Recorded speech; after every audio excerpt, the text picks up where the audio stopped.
bem-vindos ao E-Commerce Cast, o podcast do E-Commerce Brasil. Um espaço dedicado a discussões aprofundadas sobre histórias e os bastidores do comércio eletrônico. Eu sou Rodrigo Nasser, conselheiro do E-Commerce Brasil. Eu sou Daniel Nepomuceno, também conselheiro do E-Commerce Brasil. Hoje o nosso convidado é executivo de Marketing Analytics e profissional de Marketing Data Driven com experiência de 23 anos em projetos de Martech, ciência de dados e IA para marcas, varejistas e veículos de comunicação. Cofundador e CEO da DP6, parte do The Brand Tech Group, professor e conselheiro de conteúdo do E-Commerce Brasil, graduado em publicidade pela FAAP e mestre pela FGV. Mestre Leonardo Nares, muito bem-vindo. Obrigado, Daniel. Um prazer estar aqui, um prazer participar aqui dessa conversa. Acho que vai ser muito divertido e produtivo. Exato, com certeza. A gente está tanto nos eventos aí, vira um papo de amigos, assim, né? A gente dá uma segurada na onda aí. Léo, assim, são mais de 20 anos de experiência, né, com mídias digitais e para esquentar, assim, quais fases da mídia digital se viveu no Brasil? Olha, eu não sei, enfim, precisar ali exatamente, né, a fase que eu entrei, porque já tinha muita gente, né, trabalhando nisso quando eu cheguei, mas eu entrei meio pela porta dos fundos, assim, como eu costumo dizer, porque eu me formei em informática industrial no curso técnico. Então era um curso meio de automação e robótica lá para o Vale do Paraíba, né, para formar profissionais para as indústrias. Mas quando eu entrei para aplicar num programa de estágio da Kodak, lá em 98, 99, eu vi, na verdade, a assinatura da agência que estava fazendo o site da Kodak. Aí foi aí que eu apliquei, né, para uma vaga lá e aí acabei entrando nesse mundo, né, porque até então minha experiência era estagiário em startup do pessoal do ITA, né, ou seja, né, um lado bem mais técnico. Aí eu entrei como programador numa agência, né, de publicidade. E na época nem se considerava agência, né, era uma produtora web que fazia sistemas, fazia um misto entre sistema, tecnologia, sites e campanhas às vezes, né. Então eu acho que eu acabei entrando no momento em que a mídia digital ela estava nascendo, já tinham algumas pessoas com alguma experiência, como eu fui conhecer depois em agências mais estruturadas já, mas estava bem no comecinho ainda, né? Não tinha ainda as campanhas do Google, a gente fazia campanha no KD, no Yahoo, no Te Respondo, né? E acabava fazendo um pouco de tudo, né? Porque era uma produtora, uma agência pequena, então eu fazia um pouco de sistemas, como eu comecei, mas logo me interessei por mídia, quis fazer um pouquinho de web design, criação, desenvolvimento ali de comunicação, acabei, né, ganhando uma experiência em várias áreas ali nesse primeiro momento. E aí as fases aí que você passou, anos 2000 ali, acho que ainda era anúncio em portal, né, de comprar mídia CPA, depois veio a compra de mídia busca mesmo, né, o Google ali 2006, 2007... E é a coisa. E depois mudou bastante, né? Como eu falei, nesse comecinho era tudo muito artesanal. Eu lembro de fazer, por exemplo, campanha no site da Ana Maria Braga, né? Negociado em permuta de geladeiras da General Electric e da Daco, né? Então era uma coisa muito artesanal, uma coisa ainda, né, um relacionamento ali para permitir todas essas transações. E colocar um banner no ar, por exemplo, era pedir para o programador copiar um GIF e colar ali, né? Não era exatamente um ad server, não tinha toda essa tecnologia. E aí os anos seguintes foi que começaram, né, a vir muitas inovações. Então, quando chegou o Google, por exemplo, para começar a pavimentar essa história de self-service, democratizar as tecnologias de publicidade, né, para vários veículos, para várias marcas, aí começou a mudar, porque daí o UOL já trouxe, né, ferramentas de publicidade que ninguém tinha, né, como o DoubleClick, né, que depois acabou virando parte do Google e tudo mais, e as outras empresas começaram a se mexer. Então, o Yahoo, a Microsoft com o MSN, o portal MSN, né, e aí isso começou a virar um grande mercado, né, e quando eu fui para minha segunda experiência já numa agência digital que já tinha, né, um track record aí, agência Clique, aí já estava um mercado, né, a gente já via ali, então, negociação de espaço, já tinha, né, algumas automações para acontecer, ferramentas de tecnologia surgindo, e foi aí que eu comecei a me especializar numa área de dados, porque até então, dado era um DVD de log, né, do servidor que a gente analisava, né? Então, quando chegava às 6 horas da noite, 6 horas da tarde para a noite ali, na sexta-feira, né? E a dona da agência virava para a gente e falava assim, ó, chegou o log do site da Warner Brothers. Quem vai gerar o relatório, né? E aí, eu como estagiário, deixa comigo, né? perdi o final de semana, né? Mas aprendi muito nessa época, porque você deixava ali rolando, depois do final de semana inteiro via 3 linhas assim, ó, total de visitas, total de visitantes, total de page views, né? Só isso. E assim, com essa evolução de tecnologias para mídia, veio também investimento nessas tecnologias para dados, tecnologias que vão ao redor da mídia, né? Foi mais ou menos nessa época que o Google comprou a Urshin, que virou Google Analytics, né? E aí essa experiência que eu já tinha nesse comecinho antes de ter essa estrutura fez toda a diferença, porque eu já sabia como funcionava por dentro, né? Eu lembro que na época da agência Clique, o pessoal de TI da agência desenvolveu um sistema para monitorar os resultados dos sites da Fiat e da Brastemp, que na época eram clientes ali da casa, porque não tinha uma solução à altura, e chamaram, né, o sistema de Vader, porque já existia o DoubleClick, e o DoubleClick tinha a sigla Dart, né? E aí chamaram de Vader o sistema que processava os logs de uma maneira customizada. Então, na experiência, eu consegui experimentar bastante as ferramentas que não estavam em escala, os sistemas feitos em casa para fazer tudo isso acontecer, sistema de mídia, sistema de dados, sistema, né, de analytics, tudo mais artesanal, né, e acabei me especializando nesse momento. Então, mais ou menos lá por 2006, mais ou menos. Né? É isso 2006, 2008, né, que a gente ainda está falando de inventário de mídia, né? A gente está falando ainda de comprar espaço e do produto naquele espaço. Depois a gente vai para uma fase de falar de exchange, né, e começar a falar de cliente, né, falar do perfil do cliente, né? Como é que foi essa passagem de... Essa passagem foi, né, justamente com essa escalada do Google, e o Google trazendo, né, um arcabouço de ferramental para as agências começarem a trabalhar. A gente começou a deixar de falar só do placement direto, mas aquelas coisas indiretas, né? Do tipo, olha, eu vou atingir pessoas que estão procurando por um automóvel, mas não necessariamente estão na página de auto do portal. Isso. Ela tem interesse porque o Google, as ferramentas de mídia, naquela época o Yahoo, o MSN, tinham um histórico de navegação. Até então, o UOL vendia anúncio na página do UOL Carros, né? Quando eles começaram a perceber que esse rastreamento funcionava e que eles podiam vender, eu vou te vender a audiência de automóveis, mesmo que a pessoa esteja na home, aí mudou tudo. Então, o UOL criou novos produtos de publicidade baseado nisso. O Google já tinha, né, isso como DNA também da rede de display que eles lançaram depois da rede de busca, né?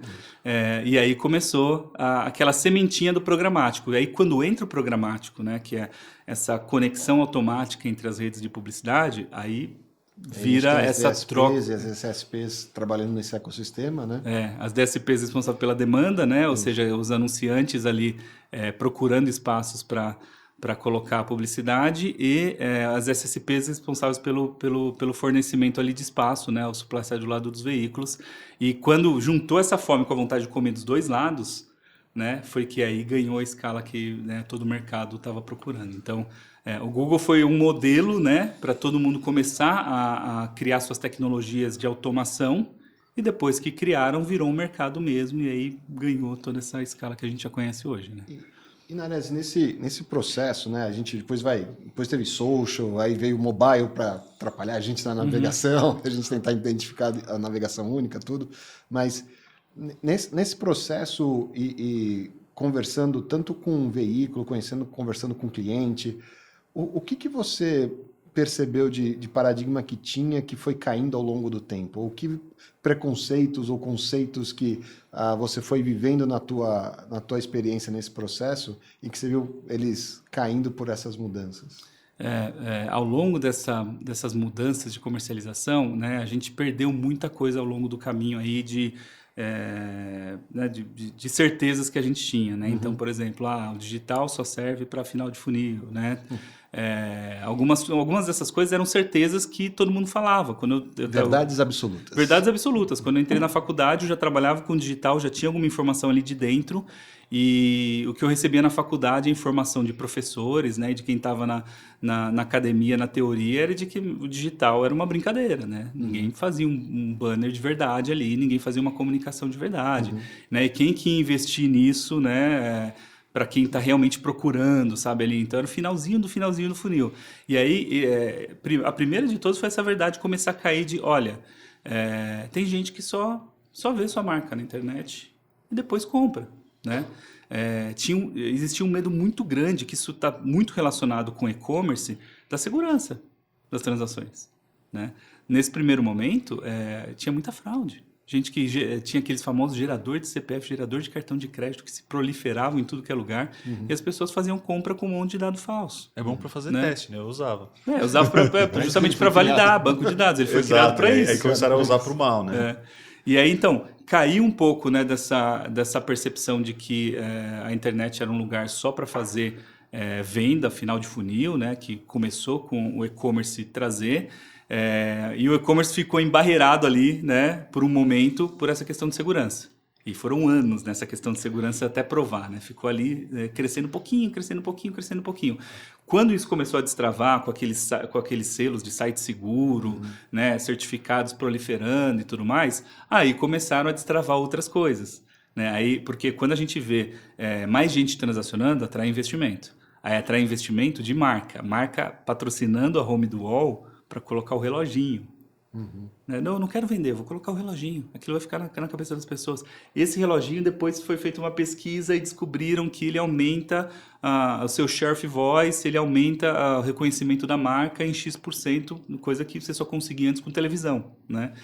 Então foram caindo um pouco dessas percepções diferentes, né? Graças, eu acho que a essa escala e essas barreiras que a internet tinha, né, no começo. Eu lembro do site blindado, Reclame Aqui, cumpriram muito bem esse papel, né? Cumpriram, O Ibit.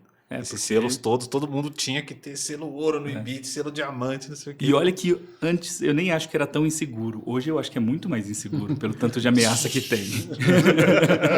Né? Inteligência artificial, hackers de todos os lados e afins, né? Eu sou assinante daquele Have I Been Pwned, né? Aquele site que monitora vazamento de credencial. Eu coloco todos os meus e-mails lá e fico só recebendo alerta quando os meus dados são vazados. E todo mês tem um vazamento dos meus dados em algum lugar. Cara, né? assim, é impressionante o que tem acontecido com relação a isso. Acho que é um bom ponto que você tocou. Para nós que a gente trabalha com isso, né? Você é meio que o consultor da família, dos amigos, assim. Isso aqui é fake, não é? Isso aqui é golpe e tal. Sempre foi muito fácil identificar, assim, nos últimos 20 anos, assim, de bater o olho num e-mail, só pelo desalinhamento ali das coisas, você já sabia que o e-mail era fake. Então. Hoje em dia, cara, ontem ou antes de ontem, eu recebi uma mensagem assim, cartões, o nome do meu banco lá, vou falar qual era o nome. Compra autorizada de R$4.900 no Mercado Livre. Aí eu assustei, falei, cara, e aí você não reconhece essa compra, ligue nesse número. Aí uma coisa que eu sempre faço, eu sempre vou no canal oficial. Eu falei, eu não vou ligar no número porcaria nenhuma, eu vou no aplicativo do meu banco. Primeira coisa que eu fiz foi lá, banquei o cartão. Aí eu fui olhar a fatura, o histórico de transações, a transação não estava lá. O cara só queria que eu ligasse. Acho que a primeira dica é ir no canal oficial, né? Mas hoje, assim, as fraudes elas estão ficando mais sofisticadas, porque eu achei que tinham clonado o cartão e não tinham. Eles queriam que eu entrasse em contato para... E aí você já começa... Eu até falei com a minha esposa, falei para ela, você comprou alguma coisa, né, por R$4.900? Vamos lá, né?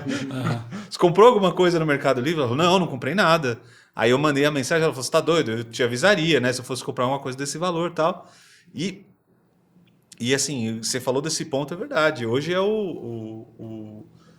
a sofisticação que os caras têm chegado, né? E eu vi lá um cara que usou o IA, né, para se passar pelo CFO de uma empresa, conseguiu transferir milhões e milhões de dólares e tal. Ele fez gravação vídeo, ele fez Zoom com o pessoal da empresa e colocou o CFO na gravação.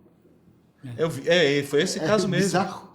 Cara, e o cara conseguiu autorizar uma transação enorme, assim. A gente vai ter que se proteger muito mais, né, com computação quântica, mudar as criptografias, porque está ficando mais complexo mesmo. Né? E assim, com esse acesso à informação que a gente tem hoje, né, sabem todo o seu comportamento. Então, né, no meu caso, eu recebi uma fraude para clicar para ver o link de rastreamento de uma encomenda internacional. Eles sabem, provavelmente, que eu faço muitas compras internacionais. Por isso me mandaram um link desse para tentar pegar. Só que eu vi que o link era diferente de qualquer site. Ele até tenta imitar a URL dos Correios ali, mas você vê que tem uma terminação diferente. E aí você tem que ficar de olho nisso. Mas esses dados estão rodando por aí. A sorte que eu tenho, né? Autenticação em 2 passos, tenho tudo que é sistema de criptografia, autenticação e afins, então nada passa se eu não tiver que confirmar ali com o dedo, com uma senha extra, com um código extra, porque tá mais difícil. Mas aí, né, eu acho que isso permitiu, sobrepor um pouquinho desse medo, né, permitiu a mídia ganhar essa escala e aí depois vieram mais investimentos, né?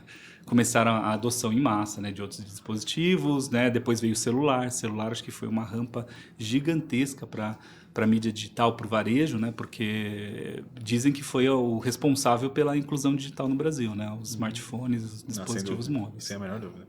90 e acho que a média de celulares ativos no Brasil é o dobro da população, né? E um outro paradigma interessante, né, eu lembro do tempo que eu estava na Pets e a gente instalou o Store Visits, né, para checar dos caras que acessavam os nossos anúncios, quantos iam para a loja. A gente chegou numa métrica que para cada pedido que a gente gerava no e-commerce, a gente gerava 8 visitas na loja. Olha só. Ou seja, para cada transação gerava no online, 8 pessoas iam para uma loja física. Era 8 vezes o número. E aí isso mudou completamente o jeito da empresa enxergar o online e o jeito de alocar o custo de mídia, que aí começou assim, poxa, o marketing que a gente faz para as lojas físicas ajuda o digital. O que a gente faz no digital ajuda o físico. Como é que a gente aloca?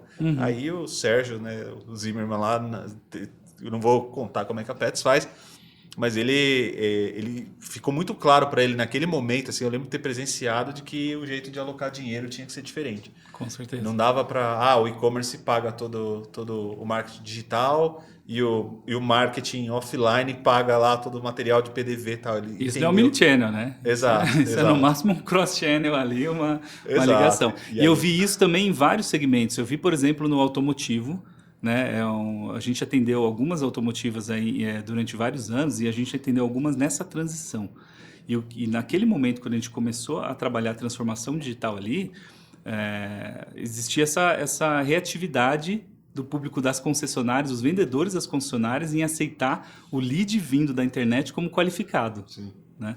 Porque estava acostumado com fraude, estava acostumado com um monte de coisa, e aí chegava ali, a gente está fazendo uma campanha, está gerando 300 leads por dia para essa concessionária, mas não está convertendo por quê? A gente ia lá na concessionária, discutir ou entender, né, com os gerentes de regionais e afins, eles falavam, o pessoal não está processando esses leads. É lead da internet? É um monte de gente que veio lá e fica criando coisa falsa. A gente, não, olha lá, avalia. Tem um monte de questionamento, né, potente ali como potencial de virar uma transação e não era tratado. Então isso teve que mudar, né? Essa transformação digital que a gente passou forçada no varejo mais ou menos na pandemia, né? Outros segmentos passaram em momentos diferentes, né? O automotivo passou alguns anos antes nessa quebra da ligação entre o digital com o físico das concessionárias. Hoje em dia, não tem uma automotiva que não tem uma ligação de CRM com mídia digital acontecendo, né? A maioria hoje já consegue, saber se você viu um vídeo, né, no YouTube, clicou no link na rede social, se ele foi até concessionária e comprou lá. Essa atribuição determinística hoje a gente já consegue fazer, né, com o pé nas costas. Até naquela época era incipiente, a gente tinha que cruzar muitos bancos de dados diferentes, né? Cara, eu vi indo nessa linha, assim, para não perder o gancho aqui, quais empresas você acredita que se aproveitaram melhor das mídias digitais e por quê? Quais se aproveitaram melhor antes e por quê? Legal. A gente tem vários casos de empresas que foram muito pioneiras, né? E começaram isso antes de todo mundo. Algumas foram pioneiras só por ter coragem de investir no digital antes de todo mundo, como foi o caso na Tecnisa, né? A Tecnisa, acho que no começo da mídia digital, era a única construtora que topava fazer anúncio no Google. Né? As outras tinham receios, né, e afins. E não só topava, como investia para fazer landing page customizada, para fazer direito, né? Então, aquele case que a Tecnisa publicou, acho que foi lá em 2007, 2008, de vendemos um apartamento para uma pessoa que clicou no link patrocinado com a grafia errada no Google. Né? Digitou uma palavra com a grafia errada, acho que era gravidez com S, alguma coisa assim, e clicou no anúncio e comprou o apartamento no site. Né? Teve que depois realizar a transação, porque não passava no cartão de crédito naquela época. Né? Aí depois teve que fazer a transação offline, mas fechou o negócio ali online, né? Pelo site.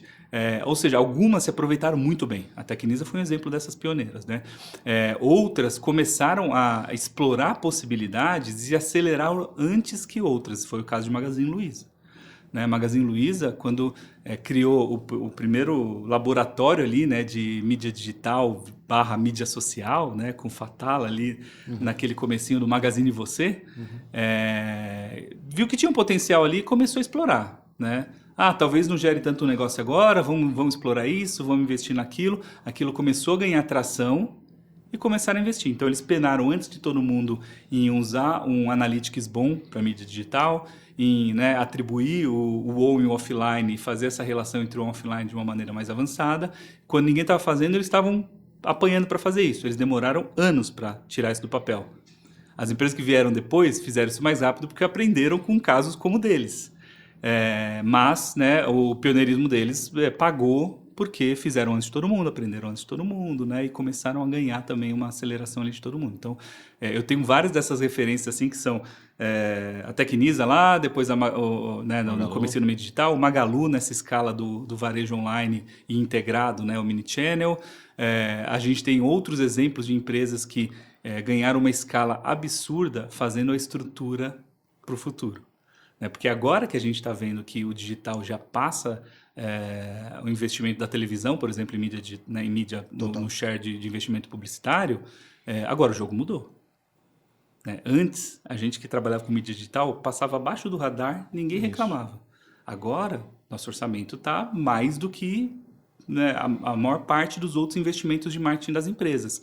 Então, agora você precisa não só ter uma responsabilidade maior com esse orçamento, executar direito, mas também criar estruturas para sustentar esse crescimento.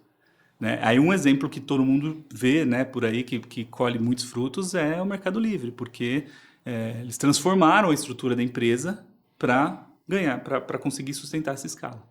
Né? Pode ser, lógico, que tenha mexido em outras linhas de negócio, porque a gente fala de logística, streaming, várias outras, né? Aí são estratégias de negócio diferentes, mas só para suportar tudo isso e conseguir ter time de dados, time de tecnologia, time de vendas, time de marketing, tudo adaptado para esse novo momento, faz a diferença. Né? Quem eram os concorrentes de Mercado Livre na época que ele estava ali ainda, né, lutando por share entre eles? Né? Alguns ficaram para trás. Talvez por não ter investido, né, na mesma estrutura, ou às vezes por não enxergar as mesmas estratégias de complementaridade, né, de outras frentes de receita. Mas na visão que a gente tem estrutural de dentro do encanamento, a gente sabe que é diferente. Né? E você falou uma coisa importante, né, que hoje, do total de mídia, né, o digital passa a televisão, né, passa o off, e você falar dessa preparação das empresas, né, e você deu vários exemplos ao longo do tempo, né, das empresas arriscando numa mídia que não era tão, vamos falar assim, não era a principal mídia, né, era uma mídia diferente, não tinha medo de fraude, tinha medo da qualidade do dado que estava vindo ali, e a gente passa por várias transformações, então a gente passa pela transformação do mobile, ela traz a transformação da rede social, aparecendo como mais canais e mais outros diferentes tipos de mídia. O e-commerce cresce com isso, então torna essa relevância. Nessa história, o que se aprendeu das empresas com quem você se relacionou? Onde que está a lição assim, do que não fazer? Né? Onde elas erraram nesses diferentes momentos em que hoje, que a gente sabe da relevância que tem o digital, elas não podem mais errar? É muito difícil responder essa pergunta, porque eu acredito ainda bastante de que o erro ele é necessário, né, se a gente aprender com ele e mudar logo. Né? Continuar insistindo ali, aí realmente, né, a gente está criando um desperdício. Mas do ponto de vista de olhar caminhos que não foram... mas do erro conceitual. Né? Do erro. Isso, da descrença, ou... você falou um negócio, isso mexeu muito comigo, que não adianta você construir um funil de leads se o vendedor lá na ponta, ele não tem essa crença. Você fez um puta de um trabalho legal. Cara, esse é um desafio. Ali na ponta é muito difícil. Então, porque como você tem uma experiência...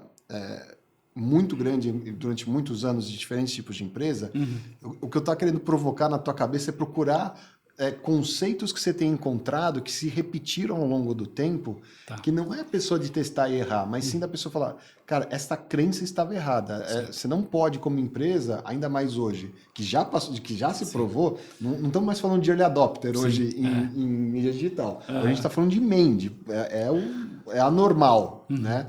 Onde que estão esses erros, né? Tem uma parte dessa parte de conceitos que talvez sejam considerados, né, hoje errados e que talvez a gente não possa mais se dar ao luxo de errar nesse ponto, que é o erro na experiência do cliente. Tá. Né? E não na experiência do conceito mais aberto, amplo, né, que seja mais fluffy, né, do tipo, o cliente se sentir encantado. Não, o cliente conseguir executar a transação. É o Nossa, mínimo. É o mínimo. É o básico mesmo. É o básico, E isso ainda acontece. Né? A gente tem erro de experiência do cliente não conseguindo fechar uma transação, não passar um cartão. Quando ele clica num link abrindo direto ali da rede social, ele abre naquele web view, não abre num browser direto. E nesse web view é bloqueado por N fatores. Né? Aí não passa a transação, não gera o Pix do QR Code, o QR Code do Pix. Ou seja, tem vários erros crassos e que a gente acha que o cliente não quis comprar. Não, tem um problema técnico ali. Ninguém estava monitorando. Né? E tem gente que ainda não monitora.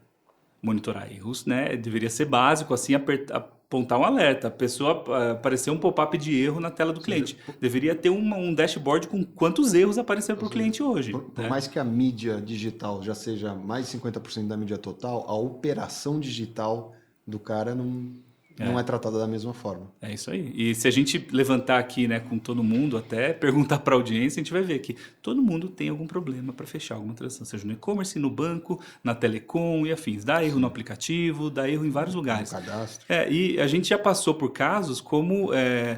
hoje em dia a gente está vendo uma retomada, por exemplo, do investimento em marca, porque as empresas estão vendo que não adianta investir só no final do funil, na performance, porque tem uma parte que é gerar demanda ou a vontade das pessoas consumirem, que a performance não vai, né, abarcar. Só que tem uma parte, quando a gente começa a falar dessa mudança, que você subestima o seu investimento na experiência no final do funil.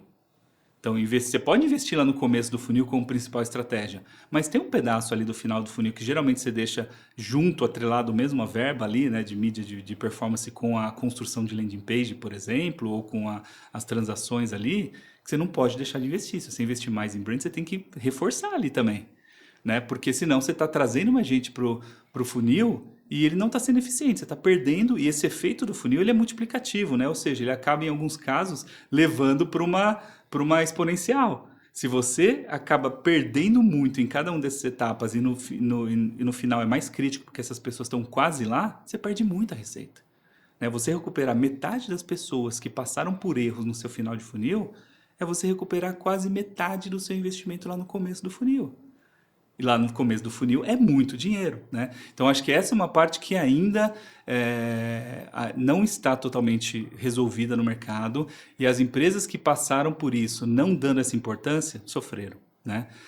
Eu passei por uma experiência dessa no lançamento de um banco digital, alguns anos atrás, e fizeram um planejamento lindo, assim, né? Um aplicativo que era lindo, a campanha estava bem desenhada e tinha uma campanha com atores internacionais e tudo mais, né? Trazendo para o Fala mais um pouquinho, a gente adivinha o né? banco. E aí começaram a investir e falaram, vamos investir, vai trazer e tudo mais. Não, mas espera um pouquinho, isso aqui não está tão bem medido, ao final do funil, esse aplicativo não está tão estável. Espera aí, vai dosando, né? Não, espera aí, não adianta, vai ter que executar agora. Executou agora, a gente viu lá no final, olha, não está trazendo, não está convertendo. Tem problema aqui, tem problema ali, tem problema ali. Você vai continuar desperdiçando dinheiro, né? Por mais que você acredite que o começo do funil seja importante, porque aquilo tinha que ser posicionado, você dar um tiro no pé, porque aquela experiência ruim, além de machucar o resultado imediato, ele machuca o resultado, vamos dizer assim, relacional e de médio prazo pelo efeito negativo de relacionamento com as pessoas, né? Falando já do lado mais acadêmico, né, que a gente compartilhou, né, Dani? Uma das pesquisas que eu fiz lá no mestrado da GV foi o efeito de problemas da experiência do cliente na retenção desses clientes no médio e longo prazo. A gente analisou um banco de dados, né, de um varejo e conseguimos, na época que a gente estava monitorando, avaliar 2 problemas de experiência. Um era um problema técnico do site que não estava conseguindo executar e outro era um problema na cuponagem. Um cupom que as pessoas receberam numa promoção não funcionava porque o sistema não estava aceitando o cupom. A gente isolou esse cohort das pessoas desse dia do cupom. A safra. E acompanhamos elas pelas semanas seguintes. Né? Em 8 semanas seguintes, elas não recuperaram o mesmo nível de relacionamento e compra. Ou seja, parece bobo, a pessoa não conseguiu resgatar o cupom, mas machucou a relação com aquelas pessoas. Então, a mesma coisa. Começo do funil não bem resolvido na experiência, aquelas pessoas que você deixou de converter não são só elas, são as outras que você deixou de espalhar e também a possibilidade de recuperar essas pessoas já está indo para o ralo. Aquele cluster foi embora. Né? Aquele cluster provavelmente foi embora por um bom tempo ou para sempre. Né? E isso eu acho que é um conceito ainda errado. A gente, às vezes, investir muito dinheiro na mídia e esquecer desses investimentos que são estruturais. Né? E eu falo, às vezes até parece que eu estou, né, tipo, chorando as pitangas eu trabalho com dados e dados é o encanamento, ninguém vê. E geralmente ele recebe menos atenção no orçamento. Na hora que tem que cortar uma linha, é a linha mais fácil de cortar. Depois faz, né? Depois faz com o que tem, faz com a ferramenta que dá, né? E tudo mais. Mas isso afeta. Pode não afetar de imediato, mas afeta no médio prazo, no longo prazo. Então, a gente precisa equalizar. Tá bom, vamos dobrar nosso investimento em mídia? Legal. Separa um dinheiro disso para elevar o que a gente entrega no meio, no final do funil, na tecnologia, na Martech, em tudo que sustenta. Não porque você precisa empilhar a Martech. Martech não utilizada é desperdício. Mas porque você precisa evoluir aquilo que você tinha e, principalmente, atacar os problemas que você já tinha antes, que você não resolveu, só porque você agora investe numa marca melhor. Agora, os seus problemas continuam lá e a gente deveria ter resolvido eles. Né? Então, esse é um erro conceitual que eu vejo muito acontecer, porque tem muita liderança de marketing que está olhando para a mídia e comunicação. Não está olhando para canal, não está olhando para a experiência do cliente, não está olhando para a TI. Olha o impression share. E na hora que Martech entrou no mercado, Martech tentou fazer essa ponte. Agora, onde é que Martech está situado na maioria das empresas? Martech virou TI. Martech está sob gestão da TI na maioria das empresas. Né? E algumas estão fazendo um bom trabalho nisso. Mas a maioria colocou a mesma lógica de marketing versus TI, marketing versus Martech. E, na verdade, deveria ser uma ponte. Né? Então, quem trabalha em Martech hoje tem que fazer essa ponte. Né? Tem empresas fazendo isso muito bem. Né? Tem empresas que criaram esse caminho para ser vamos dizer assim, um agilizador, né, dessa experiência e facilitador de todo esse processo. Então, a Ambev criou um centro de excelência de Martech só para conseguir fazer essa ponte. Então, não é uma TI, é uma Martech que faz isso acontecer mais rápido e faz isso acontecer numa escala maior. Né? O Boticário está fazendo um bom trabalho nisso, né? Investindo em tudo isso e estruturando não só a marca, a comunicação, mas toda a tecnologia em volta e todas as decisões necessárias. Né? Então, algumas empresas estão fazendo um exemplo, né, fazendo isso com muito esmero. Mas quando você olha para o investimento de algumas empresas e fala, eu vou escalar, vou dobrar meu investimento em marketing, e aquilo não está refletindo no resto, não está integrando departamentos, aí a gente tem um erro conceitual. A gente estava falando disso no episódio da semana passada, né? Que às vezes vai ficar cada vez mais fácil você trazer tráfego, saber o que você precisa colocar para vender. A IA vai ajudar muito nisso de cadastrar produto, saber o que vender, por quanto vender, quanto ter de estoque, etc, etc, etc. E isso que você está falando conecta completamente com a parte da execução, né? Será que a gente vai ter... Eu, por exemplo, estou no varejo alimentar, a gente vai ter capacidade logística de entregar? Se eu trouxer o triplo de tráfego hoje, dá para trazer? Eu consigo desovar isso nas lojas e fazer isso? Você não cresce a operação logística nessa velocidade. Então, a logística... E no alimentar é mais complexo ainda, né? Porque Sim. a cadeia não está toda preparada para... E você vê isso em N momentos. E você falou da parte acadêmica, né? Durante a pesquisa de mestrado lá, um dos papers que eu li, um dos artigos que eu li, falava sobre... Vários, né? Tocaram no ponto de cultura e de que você precisa, qualquer processo transformacional, seja ele digital ou não, você precisa colocar executivos novos, cadeiras novas para dentro da empresa, você mexe em organograma e principalmente em processos e indicadores. Né?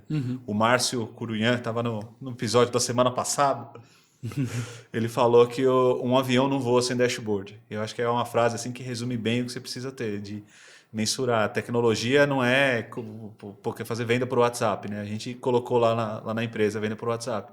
Cara, o funil ali é diferente do que você faz no aplicativo e do que você faz no site. O funil o cara chegou no Ads. Quantos desses criaram um carrinho?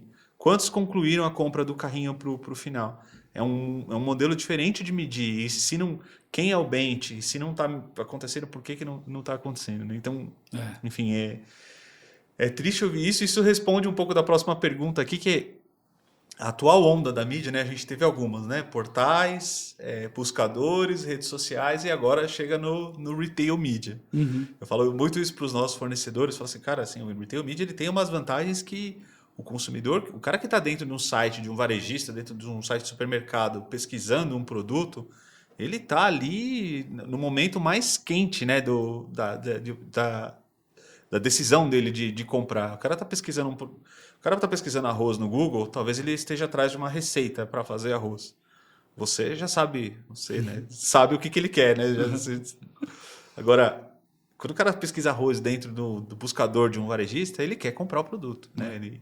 Quanto vale para a indústria aparecer ali? Naquele momento. E aí a pergunta a atual onda é essa, né? O que já foi feito de relevante no retail media e o que você acha que está por vir? O que já tem de relevante instalado aqui no Brasil? Você fala, putz, isso aqui já caminhou bem e em que etapa a gente está da evolução disso? O retail media no Brasil, ele ainda está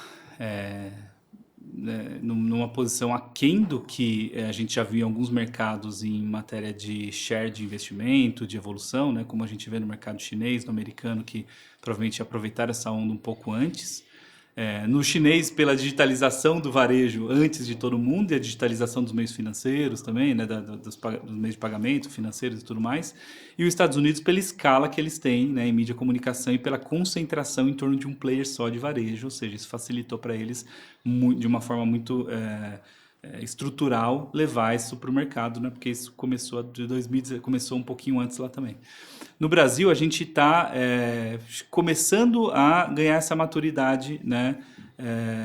Nesse ano, no ano passado, tá? Porque as grandes marcas que têm os grandes orçamentos, né, de mídia, de comunicação, elas estavam com investimentos ínfimos ainda no varejo, né? Tirando alguns expoentes, uns pioneiros, umas marcas pioneiras, a maioria tinha investimento no varejo de dezenas de milhares de reais, falando de mídia.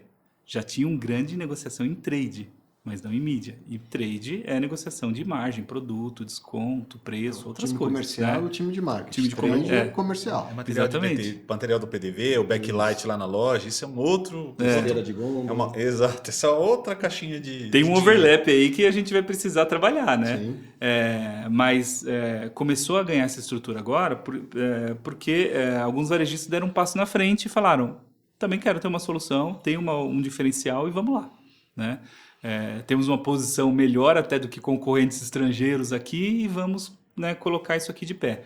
E aí as marcas vieram reboque. Outros que começaram a empurrar essa evolução foram, né, vamos dizer assim, priorizados pelas marcas, porque as marcas falaram, eu tenho um bom investimento aqui. Vamos fazer isso junto acontecer? E aí o varejo trouxe. É aquele jogo de marketplace ovo a galinha. Quem investe primeiro? Só que não dá, alguém tem que dar o primeiro passo. E aí, algumas vezes foram varejistas, outras vezes foram as marcas. E aí, hoje no Brasil, a gente tem bons exemplos já, né? Então, Mercado Livre, tanto pela base de vendas, né, quanto por ter começado esse negócio de ads antes de vários outros varejistas, já tem uma oferta bem relevante, já tem uma tecnologia desenvolvida dentro de casa, né? E está começando a explorar agora outros potenciais aí de evolução. Outros varejistas estão começando a adquirir tecnologia esse ano.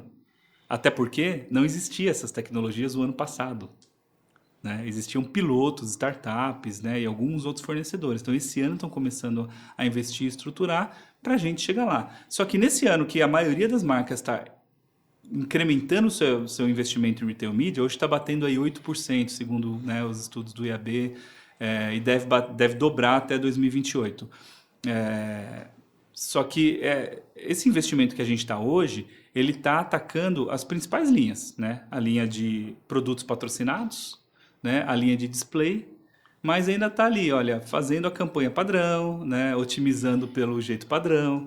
Você entra numa conversa de retail media, né, entre agências e anunciantes, na média, tá? Porque sempre tem os pioneiros e os mais evoluídos e evoluídas ali, mas na média as pessoas estão comprando CPC, clique, né, e impressão, né, no varejo. Como fosse a primeira onda ainda Como lá se fosse a primeira onda. de Né? olhar o inventário, olhar só a posição do inventário. É isso. Mas quando você olha esse potencial que a gente tem no varejo, a gente sabe quem entrou pela sua campanha, quem clicou no seu produto, mas não comprou, quem ciscou no produto do concorrente e quem acabou comprando o produto do Os concorrente. filtros que fez, a busca que fez. Essa informação o varejo tem, a marca pode ter acesso, né, na maioria das vezes, e deveria ser melhor explorado. Mas Né? isso ainda não está acontecendo no Brasil? Isso só está acontecendo, vamos dizer assim, em larga escala com um player, né, Tá. que é a Amazon, que já tem, né, solução para entregar isso estruturado assim, ou self-service, vamos dizer assim. Né? Você tem duas grandes plataformas de retail media, a Amazon e o Mercado Livre, né? Exatamente. E aí, acho que para a indústria é difícil administrar 30, 50 sites com plataformas e managers ali, áreas administrativas diferentes, né? Deve vir algum player, alguma plataforma que vai Consolidar, né? isso. Provavelmente, os players de EdTech e programática, né, vão começar a reunir bastante desse inventário e também tirar um pouco essa pressão de todo player de varejo ter que ter uma área comercial para vender seu produto de publicidade. Eu acho que tem três grupos, né? Acho que o que você falou, né? Eu acho que os players de tecnologia e publicidade construindo os stacks de tecnologia para prover isso. O open source, né? Eu acho que tem ainda as mesmas plataformas de open source de Ad Network, tudo, elas migraram e perceberam esse mercado e estão abrindo projetos. Reabrindo, né? Alguns fecharam. Alguns fecharam. A própria AWS tem. Reabrindo esses projetos para essa construção. E as plataformas de e-commerce, né? A VTEX, uma das apostas, né, para a VTEX para 25 é a parte de ads dela, né? Ela vender isso. E conversando com alguns... A gente está na época de fechar orçamento para 25, né? Essa semana, acho que tem muita gente aí entregando na sexta-feira, no momento que a gente está gravando esse podcast, entregando na sexta-feira o orçamento de 25, conversando com alguns conselhos e varejistas, é muito interessante ver todos querendo discutir projetos de marketplace sim e ads. Há grandes varejistas com grandes acessos, volume de acesso, querendo construir alguma frente dessa. É isso. Você acha, nisso que você falou, você acha que a gente ainda está muito longe disso? Obviamente nem todos vão dar certo, né? Mas você acha que a gente está muito longe ainda na qualidade de fazer essa implementação, em construir isso? Até porque o uso ainda está muito na fase, comparando na fase 1 de mídia digital. Assim, eu diria, às vezes parece, né, que a gente olha para o mercado brasileiro e parece que ele está aquém de outros mercados. Ele está aquém em escala, mas não em possibilidade de qualidade. Porque tem marca fazendo um trabalho, né, primoroso e veículos fazendo, né, varejistas fazendo um trabalho primoroso nisso. Mas você vai ter dois ou três grandes exemplos disso. Tá bom. Né? Quando você vê nos outros mercados e já está na distribuição normal, já está assim, na média, as pessoas fazendo um bom trabalho, aí faz a diferença. Sim. Então hoje a gente tem empresas, né, marcas fazendo anúncios de começo, meio e final de funil em varejo, que essa é uma das crenças que já caiu, que mídia no varejo é só para vender. Não, você pode construir marca lá. Você pode construir marca de empresa de seguros lá dentro do varejo. Né? Tem empresas que a gente chama de exógena, né? Fora do circuito do varejo, já anunciando e colhendo resultados ali. Mas, né, também tem as empresas que não estão aproveitando tudo isso. Não estão fazendo essas campanhas bem estruturadas, nem aproveitando o potencial de dados, de closed loop. E aí estão anunciando básico, comprando lista de produto, display, não segmentando, não filtrando, não otimizando. Mas onde você acha que está o gatilho para isso virar? Né? Que nem você falou, quando o IAB, né, o e-market também fala de uma dobra, né, do percentual da mídia investida indo para o varejo, para o retail media. Aonde é que está essa virada de chave? Está no conhecimento do varejista, no conhecimento do anunciante, está na disponibilidade da plataforma de retail media de conseguir fazer isso e disponibilizar e cruzar o dado? Está no conhecimento dos agentes, das pessoas físicas que estão fazendo isso acontecer? Onde você acha que é o gatilho que começa a fazer o percentual da mídia no meu orçamento e mais para retail mídia? Eu acredito que tem muita oportunidade para a gente aprender, né? E é lógico que se você tem profissionais, pessoas, né, que estão mais familiarizados com isso, isso vai acontecer de uma forma um pouquinho mais estruturada. Mas, às vezes, a impressão que eu tenho é que a alavanca que mais falta é a de decisão mais estratégica. Tá. Né? Porque na hora que a gente está ali fazendo o nosso budget, né? Hoje eu revisei o meu, né? A gente revisou hoje, como você falou, sexta-feira, fechando o budget aqui. Na hora que a gente está revisitando o budget e precisa apostar em alguma coisa, né? A gente é muito conservador.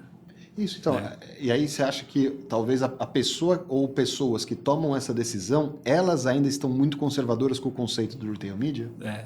E é lógico, é difícil, porque a gente também não tem um exemplo massificado do mercado de uma excelente entrega nisso. A gente tem bons exemplos de quem é pioneiro e avançado. Sim. Mas não tem assim, tipo, se você fizer, vai gerar resultado. Não, se você fizer, tomar cuidado e fizer bem, você vai ter um bom resultado. Tem dois efeitos aí, né? Tem um que... quem está fazendo é a Amazon. Mas é a Amazon, tem sei lá quantos cientistas de dados, não sei o que. E tem um outro ponto, assim, as principais empresas que captam dinheiro de retail media são varejistas alimentares. No Brasil, varejo alimentar é 90% negócio familiar. E existe ainda muito medo de dar o dado. Sim. O varejista ali, o seu Zé, o dono do mercadinho, ele não quer passar o dado para a indústria, ele não quer entregar o dado, então tem um ponto aí. E outro dado que você falou aqui, que eu fiquei extremamente chateado, que se os caras não estão medindo ainda a conversão do lead, cara, para entregar um retail media de qualidade... Com mensuração. Porque eu já ouvi, assim, de colegas da indústria, amigos da indústria, falando assim, olha, players que faturam a mesma coisa, os dois faturando a mesma coisa, os que me dão informação chegam a receber o dobro de investimento. Em mídia, em trade, em tudo? Em retail media. Em retail media. Porque para o cara, a indústria tem um valor ali que é o impression share. Para ele é importante aparecer, porque na internet ele briga com muito mais marca do que ele briga no PDV. Tem negociação, por exemplo, que eu já ouvi negociações, não na rede que eu trabalho, mas outras redes de... Olha, eu pago X para você não pôr meu concorrente na gôndola. É isso. Na negociação do trade tem mas na internet isso não acontece, né? Na internet está todo mundo lá. Você tem que vencer no bid, no leilão, você tem que vencer na estratégia, você tem que vencer na comunicação. E aí um outro ponto que você comentou, esse dado de quem clicou no produto do concorrente ou quem compra o produto do concorrente, ele é extremamente valioso. Só que ele passa por uma discussão um pouco ética que algumas empresas não querem fazer de... Olha aqui, tá aqui os clientes do teu concorrente. Né? Tem gente que não quer fazer, marcas que não querem fazer. E aí entra nessa questão de visão estratégica que você está falando. Né? Mas isso que você está comentando, você falou um negócio que eu não tinha percebido, mas a indústria, na tua visão, a maturidade da indústria, que é quem vai fazer o investimento em mídia, ela já tem um nível de maturidade mais sofisticado de falar, não, retail media é um percentual mais importante e aquele retail media, aquele ecossistema que for trabalhar, que eu consiga pegar as informações, eu vou até apostar mais do que nunca eu não consiga. Sim. Algumas indústrias, sim. As maiores do Brasil, eu diria que você tem 10, 12 indústrias que já fazem isso muito bem. Então, do CPG, que é onde a gente vê o maior volume disso acontecer, você acha que as grandes indústrias estão... Não, com certeza, certamente. Assim, o cara sabe o que ele quer e, assim, é muito rápido dele desanimar também. Ele fala, eu quero fazer uma ação de CRM, porque eu preciso disso. Ele pede meia dúzia de indicadores. Se você não tem, não está preparado para fazer, então depois a gente fala. Exatamente. Então, assim, eu tenho duas histórias de casos relacionados a isso. Né? Uma delas é a gente trabalhando para uma marca, né, querendo fazendo já uma campanha no varejo, né, e contratando ali a empresa para fazer retail media. E aí, em determinado momento, a gente precisa evoluir ali o entendimento, as métricas, fazer um aprofundamento, um deep dive ali, fazer um cruzamento que não tinha. A ferramenta não estava pronta ainda nos moldes que a gente tem ferramentas que já estão mais maduras nas métricas para avaliar a competitividade, performance do anúncio e tudo mais, cruzamentos e tal. E a gente já tinha experiência, a gente falou, olha, a gente precisa desse cruzamento cruzado com esse assim, dessa maneira, né? Se quiser, a gente ajuda a fazer o SQL para extrair isso aí, né? Aí passamos, né, para a tecnologia de Retail Media, né? A tecnologia falou, beleza, né? Podemos fazer. Só que eu preciso só da aprovação do varejista, né? E aí o varejista, aí chegou pro varejista, o varejista, beleza, vamos fazer, mas quando foi que a gente prometeu que ia ter esse dado? Entendeu? E aí, pra gente ficou uma surpresa, porque, como assim? O diferencial do Retail Media É que aí que tá nesse closed loop. É que aí o varejista está se comportando como comerciante e não como cara de mídia. Não como um publisher, como um veículo. Publisher, exato. Exatamente. Cara, até pouco tempo atrás, cara, das 150 redes de supermercado no Brasil, só 1/3 vende pela internet. Até pouco tempo atrás, dado da Abras. Eu não vi o dado atualizado, mas eu imagino que não tenha chegado em 50% ainda. Ou seja, alguns varejistas, mesmo entrando no mercado de Retail Media, não perceberam que é uma mina de ouro, vamos dizer assim, uma linha de receita de altíssima margem, mas ela não é de graça. Ela vem monetizando seus dados e monetizando sua audiência. Exato. Então, você tem que criar uma solução que vai entregar muito da sua empresa ali para ganhar uma receita, Mas uma escala além diferente. do capex que tem que ser feito para construir isso, tem a mentalidade de sair, cara, agora você é um publisher. Exatamente. Né? Venda como publisher, relacione-se como publisher, disponibilize informação com toda a segurança, critérios, etc e tal, como publisher. E outra, aí tem potencial. A Raia Drogasil abriu um CNPJ separado. Sim. E tem VP disso, né? Você sabe bem, né? Exatamente. Tem que ter um VP lá para olhar para esse negócio. E esse é o ponto que, mudando essa mentalidade, a gente tem que escalar comercialmente. Sim. Né? Porque esse mesmo varejista, né, pensando no negócio como um negócio de mídia, né, já tem o potencial de exigir algo em troca. Por exemplo, eu posso entrar nessa profundidade, mas não para um cliente que está anunciando R$50 mil comigo. Exato. Posso Vamos criar fazer tiers diferentes de Vamos clientes, fazer um né? business plan, né? Tá bom, eu te dou esse dado. Vamos escalar seu investimento para 1 milhão? Né? Ou seja, essas alavancas, elas não foram ainda exploradas, né? Pela maioria dos negócios. E precisam ser melhor exploradas para destravar. Porque no momento que você tem, né, um nível de investimento, um requisito técnico já atendido, né, a solução de reporting já disponível, o restante vai. E fechar o círculo virtuoso, né? Que por causa dessa relação, eu aumento o fluxo de produto que eu tenho dessa indústria com esse varejista. Então, o varejista, se usar disso que você está falando, você quer também essa informação? Eu te dou. Mas com esse valor que a gente está trabalhando, fica mais difícil, né? Então, vamos aumentar anúncio aqui? Vamos. Porque tem que sustentar, E se aumentar anúncio, vai fazer o quê? Vai aumentar a venda dentro do varejista. Aí fecha o ciclo virtuoso de maneira correta. Às vezes o cara não quer nem aumentar a venda, às vezes o cara só quer aparecer, só quer... E aí a gente volta naquele ciclo do comecinho da fase da mídia digital na internet, que foi o motivo para o Google comprar a Urshin e virar a Google Analytics. Eu lembro disso, né? Porque a gente estava lá em 2005, sei lá, 2006, quando o Google anunciou. E ele falou, a gente vai comprar e disponibilizar de graça. Aí todo mundo falou, o quê? Né? Um software como WebTrends na época, a Urshin, custava... Porque se milhões, não medir, não mensurar, o AdWords perde o sentido, cara. E aí todo mundo falou, mas como é que você vai dar de graça, Google? Como é que é isso? Né? Ele falou, não...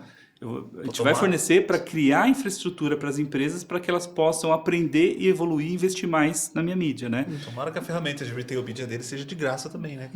Vamos torcer para isso. Mas a gente está passando pela mesma coisa, porque algumas soluções hoje são muito caras. Né? Você investir, por exemplo, numa data clean room para colaborar dados entre um varejista e um anunciante, né? Centenas de milhares de dólares por um ano para você fazer aquilo acontecer.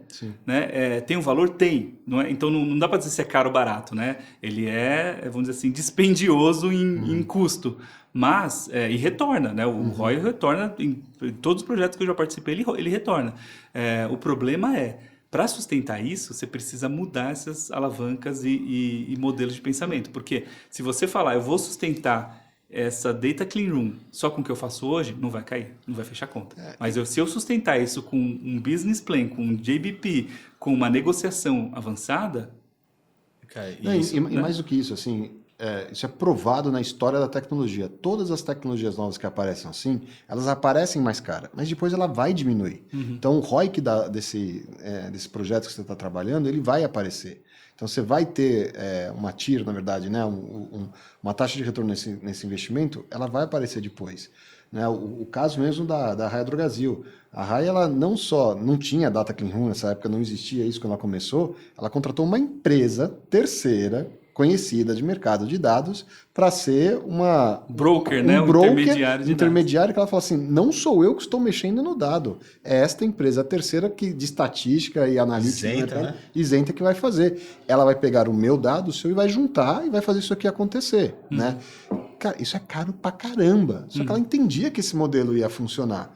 Aí estamos falando de um varejo de farmácia que a margem é desse tamanho, tá? Mas aí você precisa de energia, gestão e assim, não é... Transformação, né? Exato, é o processo transformacional. Aí tem o Kotler, tem um artigo excelente sobre isso, Leading Change, não é o Kotler, é o Kotter, que fala sobre esse tema, assim, vale muito a pena ler. E aí, Léo, assim, um efeito que eu vi o Neil Patel falando sobre retail media, o que tem acontecido lá fora é uma concentração, né? As empresas que têm mais maturidade digital, mais capacidade de mensuração, entregam isso para a indústria, têm conseguido atrair mais investimento. Sim. E a concentração, né, tem sido maior. Né? O retail media trouxe mais investimento para a indústria, mas trouxe mais para os grandes. Isso. Então isso gera mais concentração de mercado. Né? É isso. No mercado americano, né, no chinês também, porque a gente tinha alguns poucos players ali com a escala, né, para aproveitar essa demanda e essa receita. No mercado americano ficou bem claro, porque, né, a empresa que começou toda essa história também era o maior marketplace e começou a render. Então, A concentrou Amazon lá, desde o 40 começo. bi, né? Hoje está até um pouco, vamos dizer assim, diluindo esse domínio, porque agora tem um long tail de varejistas adotando em massa, que daqui a pouco vai consolidar de novo, né, para virar ali o primeiro e o segundo colocado e ter algo para competir. Aqui no Brasil ainda está mais fragmentado, apesar de ter algumas lideranças, porque a gente tem muitas lideranças regionais, a gente tem o varejo, ele é muito fragmentado no Brasil como um todo, e isso está refletindo no e-commerce, está refletindo na retail media, né? Uma hora isso vai consolidar, né? Seja porque os grupos vão se movimentar economicamente, quanto as martechs e as edtechs vão aproveitar isso como inventário, né? Isso, então, mas se elas aproveitarem isso como inventário, a gente não volta para a segunda fase da evolução da mídia, que é o exchange? Ou seja, a gente não vai ter a exchange de retail media do varejista do Paraná, de saúde, que é muito bom, com o varejista do estado da Bahia, que é muito bom, e aí como eles não têm um alcance nacional, eles precisam de uma exchange para que a indústria nacional consiga trabalhar? Sim, isso volta pro conceito programático como um todo, mas é uma evolução do programático porque acaba negociando dados de varejo, Sim. precisa encontrar um meio termo de governança para isso. Né? Existem algumas empresas que estão surgindo nesse ecossistema de retail media que estão fazendo isso, consolidando varejistas regionais e bem específicos de cidades. Né? Mas consolidando o inventário, você fala? Consolidando inventário. Tá. A maioria já conseguiu consolidar, por exemplo, base de clientes para CRM. Tá. Né? Que eu acho que talvez seja o mais fácil aí para executar. Mas agora está vindo inventário de mídia também. Só que até então, existia pouquíssimas tecnologias para conseguir dar essa escala. Agora estão aparecendo novas. Né? Porque o mercado, por exemplo, de publicidade e mídia, depois que veio a programática, mingou. Então, ferramentas como o Ad Server, que é né, a base para a gente vender e negociar publicidade ali, primeiro do modo direto e depois do programático, foram reduzidas a 2 no mundo. Né? 3. Uma a Meta comprou, outra a Amazon comprou, outra ficou na mão do Google. Né? A da Amazon descontinuaram, né, dentro da plataforma. A da Meta descontinuaram dentro da plataforma. A única que tinha no mercado era do Google. Né? E todo mundo estava usando como a única opção. Agora, desde o ano passado, já surgiram umas 50 startups de ad server para varejo, para focar nisso. Né? Então, e não estão aproveitando só para varejo, estão aproveitando para varejo, para games, né? E até para outros canais que estão surgindo, streaming, né? Tá tendo agora um renascimento desse mercado. E uma hora elas vão consolidar inventário. Porque no final a programática é o jeito de você ganhar eficiência e escala para o mundo da publicidade. Senão você vai precisar de 50 pessoas operando uma campanha. Claro. Se você faz o programático, você coloca 5 pessoas operando uma campanha, né, com uma escala de 500 publishers diferentes. Então, isso vai precisar acontecer. Só que, se a vantagem do varejo são os dados específicos de cada varejista, a gente vai ter que regulamentar muito bem, né? Sim. Porque como é que a gente vai garantir que o dado do varejista, da rede, né, de de Jaraguá do Sul não vai misturar com um dado de Minas Gerais, que não vai misturar com um dado de outra cidade. Ou seja, esses acordos também precisam estar muito bem maduros, porque as lideranças dessas empresas precisam saber os riscos que elas correm. As padronizações e esses acordos e a exchange que administre isso. Assim como você tem uma bolsa de valores que faz isso com tudo, você deve ter uma bolsa de dados que fizesse isso tudo. Né? É assim, teoricamente a legislação já prevê as responsabilidades, agora está mais, vamos dizer assim, responsabilizável qualquer dano que aconteça nisso. Antes não tinha, mas ainda não tem esse acordo dessas estruturas. Né? Então a gente está vendo algumas consolidações acontecerem, mas talvez ainda não existe uma governança própria até de rastreio da história do dado ali. Né? Todos os princípios que a gente já vê de TI, de rastreabilidade do dado, né? De data lineage, que a gente chama, né? Eles vão ter um papel essencial, porque se você falar, tipo, eu não quero mais fazer parte, eu não quero mais ser rastreado... Volta tudo. Peraí, né? Esse dado aí não entra no LGPD, né? Não estamos falando de dado de cliente, mas sei lá, criar um blockchain aí para saber de onde o dado veio, de quem é, enfim. Léo, já chegando na pergunta final aqui, que a gente sempre gosta de fechar perguntando futuro, né? O que você vê para frente? Como é que o mercado vai estar em 2030? Olha, 2030, tá todo mundo olhando para a inteligência artificial, né?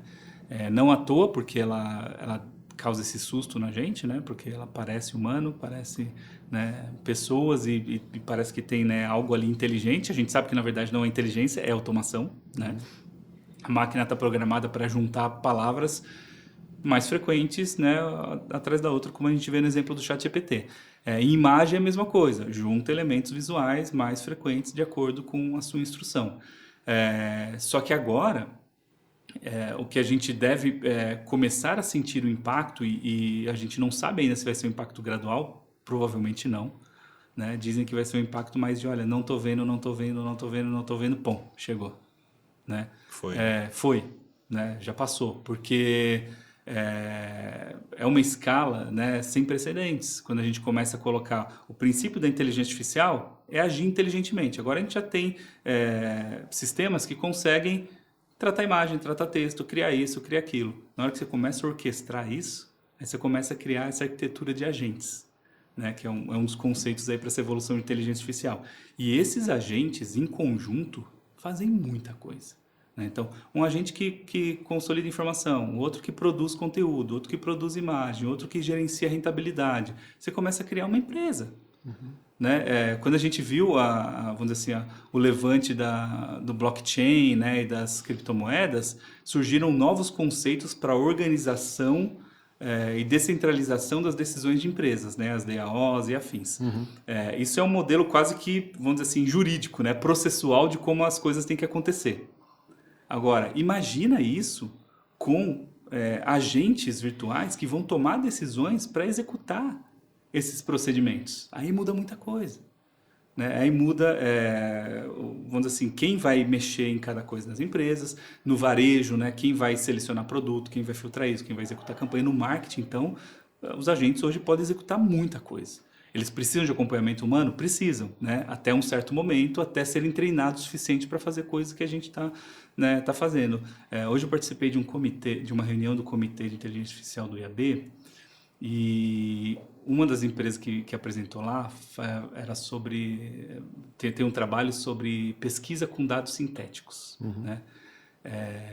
E o princípio é o seguinte, o que as pessoas estão publicando nas redes, ou gerando com inteligência, né, gerando na Open Web, né, ou alimentando de conteúdo, é a base para você inferir várias outras atitudes. Então, você pode, por exemplo, criar personas virtuais com as características que seu produto, sua marca tem, criar segmentações aí que você enxerga, né, para a sua atuação e fazer uma pesquisa com pessoas virtuais. É o gêmeo digital. Né? O gêmeo Digital Twins, eu vi isso, eu fiquei... Só que imagina, se você usa um gêmeo virtual para testar um produto, é legal, você traz uma realidade alternativa ali e avalia aquele produto. Agora, se você precisa fazer uma pesquisa de intenção de compra do seu produto para saber se você vai lançar aquele produto na cidade de Campinas, né, você tinha que levantar, né, 1.500 respostas, que ia demorar um mês, né, para cada segmento, de acordo com a inclusão digital, de acordo com tal. Agora, se você pegar 1.500 pessoas e criar 5 inteligência artificial em 2 segundos, elas vão ter respostas que vão mimetizar esses perfis que você está esperando do extrato social e que os testes que foram apresentados, a precisão chega de 91% a 99%. Você vai poder conversar com a persona que você quer. Você nem precisa mais de uma pessoa real para fazer uma pesquisa. Né? Você faz calibrações constantes para manter a precisão, a curacidade. Mas você não precisa nem da pessoa real para responder. Né? E isso pode ir além, porque além de você fazer a pesquisa, você pode depois manter essa pessoa virtual como alguém para conversar e estabelecer outros princípios, porque a pessoa que você faz uma pesquisa simples só te responde sim ou não. Agora, quando você tem uma persona virtual, você pode estabelecer probabilidades daquela persona fazer as ações que você quer. Então, tá bom, você respondeu isso.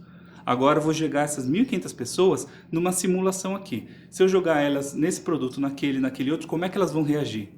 E se eu jogar essa comunicação? E se eu jogar meu comercial? Como é que ela vai reagir? Então, você acaba criando, né, um exército ali de personas que consegue responder sua pesquisa e te responder sobre os resultados e os KPIs da marca e do negócio. Você consegue fazer previsão do tipo, se eu mudar essa linha criativa no negócio, a linha da minha comunicação, a assinatura do meu produto, ou a embalagem da minha marca, quanto isso vai me gerar de vendas no final? Como é que chega nessa resposta? Porque você faz a pesquisa, faz a análise, testa o approach e chega lá. Tudo isso em minutos. Né? Então você consegue responder aquela loucubração. Como se você tivesse no jogo de xadrez a 9 movimentos avançado, né? Porque ela consegue fazer tudo isso. E aí esse é um futuro que dá um pouco mais de medo, porque ele está substituindo pessoas, né? Como já era o medo que a gente tinha, né? De substituir posições.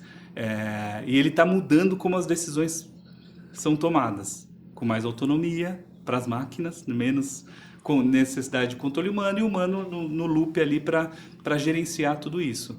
E aí o medo que dá, né, nesses próximos, vamos dizer, né, 5 anos, né, para a gente chegar em 2030, é se a gente vai conseguir acelerar o suficiente para fazer essa curva não destruir o que a gente tem hoje. Ela se compensar de alguma maneira. Né? Porque olha só, a estrutura que eu tenho hoje de 100 pessoas, né, ela consegue atender 100 clientes. Né? Se eu trocar tudo por IA, eu consigo atender esses mesmos 100 clientes com 20 pessoas. Ou seja, se eu não mudar nada no meu negócio, eu vou ter que cortar meu negócio lá daqui a 5 anos. Agora, e se eu evoluir meu negócio para em 5 anos crescer 5 vezes? Isso. Aí sim, você vai atender 500 clientes com essas mesmas 100 pessoas. Esse é o jogo. Esse é o jogo. conseguir fazer o upskilling e o reskilling na velocidade e na profundidade necessária para a gente conseguir manter, né, ou evoluir os negócios que a gente tem. Mas aí muda tudo. Muda como a gente faz PPT, muda como a gente faz campanha, muda como a gente executa nosso produto, muda como a gente toma decisão. Né? CEOs e liderança, né? Metade dos processos decisórios podem ser automatizados, você já começa a ter que lidar até com crises existenciais em relação a isso, né? Porque afeta não só a empresa como um todo, mas o individual de cada pessoa que está ali. Então, o que eu olho para o futuro é um pouco assustado, mas otimista do ponto de vista de que essas ferramentas trazem para a gente uma escala que a gente não tinha antes. Então, a gente vai conseguir fazer muito mais coisa do que a gente consegue fazer antes. A gente só não pode ficar bloqueado por isso. Legal. Não vou adotar, né? Porque o investimento a gente precisa fazer. E nem todo mundo está com esse investimento lá no budget, como a gente estava falando agora, né? No budget para o ano que vem. Precisamos colocar esse investimento no budget para o ano que vem. Né? Put your money when your mouth is. Where your mouth is. Exatamente. Muito bem, Léo, cara, muitíssimo obrigado, assim, todo convidado que aqui a gente fala isso, a gente podia ficar aqui, a gente podia fazer um final de semana de podcast com vários convidados, assim, a gente batendo papo, gravado. Happy hour. Um happy weekend aí, e aí, assim, deixar essas conversas correrem. Cara, só te agradecer mesmo. Obrigado. Obrigado, Dani. Obrigado, Nasser. É um prazer estar aqui. Só papo, só história legal. Muito bom. Esse foi o E-Commerce Cast, podcast do E-Commerce Brasil. Hoje falamos com o Leonardo Naresi. Fiquem ligados nos próximos episódios disponíveis nas plataformas de podcast. Até a próxima. Valeu, pessoal.